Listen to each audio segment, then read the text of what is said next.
What's up again, viewers? Brian here at 3TR, and welcome to another episode of the People's Questions. I would first off like to thank the 3 people who actually sent in your questions this week. Once again, I've been kind of on a little bit of a drought in terms of questions, but heck, I take what I can get, and I thank all of you that do send your questions in. The first question comes from a good friend of mine. I'm not going to say your whole name, so I'll just call you Vivian G.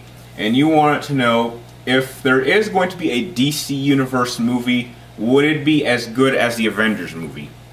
Well, DC is currently working on the Justice League movie. I've been keeping track of its production, or kind of in the phase that it's at right now, and I'm kind of a little bit worried.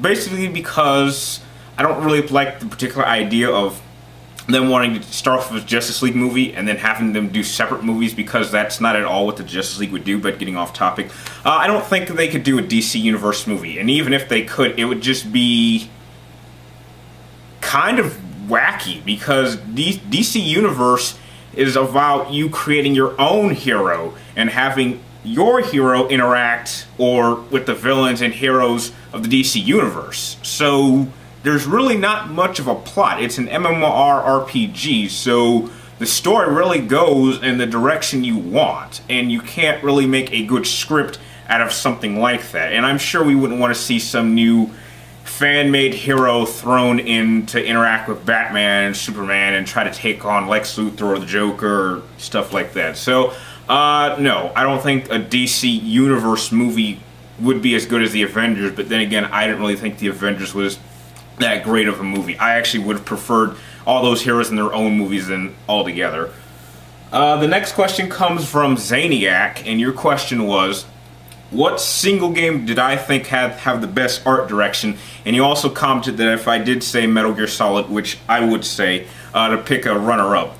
And I know that a lot of people are going to disagree with me on this one, but I actually like the first Prince of Persia game that was released for this gen. I know that a lot of people did not like it for the fact that it was basically a series of when it came to combat, there was hardly any combat. It was basically you just running around, jumping around, having your little friend, and you were unable to die. So like if you fell off a cliff, she would just grab you, so made the player seem like you were incompetent. But I didn't think that at all. It actually felt like a moving painting, and it was very beautifully shot. I definitely liked the look of the magic spells, and there were certain attacks in the darkness, which was kind of like a sludge-like element, but it felt like it was like beautiful sludge, if that makes any sense. And in terms of it being like artistic, in terms of in-game gameplay, that would be, I would say, my runner-up. But I have seen several different art sketches for other games that are vastly superior, but I'm simply basing this on what game did I think have the best art direction. So I would go with the first Prince of Persia game, which was released for this gen. And the last question of this episode comes from a good friend of mine on Facebook, and he goes by the name of Michael M, I'm going to call you. And you wanted to know, what are my thoughts on the new Grand Theft Auto 5 trailer? Well, I'll say this much. I definitely like the Stevie Wonder music, but I've never really been too much of a fan of the Grand Theft Auto series. I've only played one of them, which was Grand Theft Auto San Andreas. And in my opinion, from what I've seen from Grand Theft Autos that have come before and after, they're not really all that different. All they do is change the characters and the setting, but you're practically doing the same thing. You're doing a bunch of random missions, whether you're trying to get money, you're trying to assassinate, you're trying to steal a car, you're trying to blow up a building, or you're trying to escort someone somewhere. It's Grand Theft Auto is the same game over and over again, it's kind of like, it's not quite like the Call of Duty franchise. I mean, it is a little different, but in terms of your objectives, you're really doing the same thing over and over again. And that's why I really just could not get into Grand Theft Auto, and I'm probably not even going to play this one. I've never even played Grand Theft Auto 4, and heck, how the hell that game got Game of the Year is anyone's guess.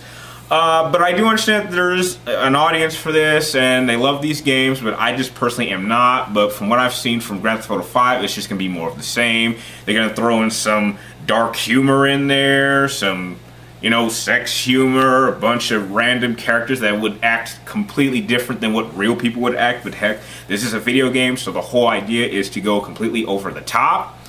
So bottom line, Grand Theft Auto trailer, looks just like any other Grand Theft Auto game I've seen in the past, and probably will be the same for any Grand Theft Auto that comes out in the future. But I probably will not be playing it, but I'm sure you will. And those are all the questions that I got this week for this episode. If you like this episode, please like, comment down below, and subscribe to keep track of me in my future videos. And please, guys, if you have just a minute of your time, just post any question you want in the comments down below. Remember, they don't have to be related to really anything. I mean, they can be on just about any topic, whether it could be about me or something that's going on in Hollywood or in the gaming industry, because it really helps me out immensely.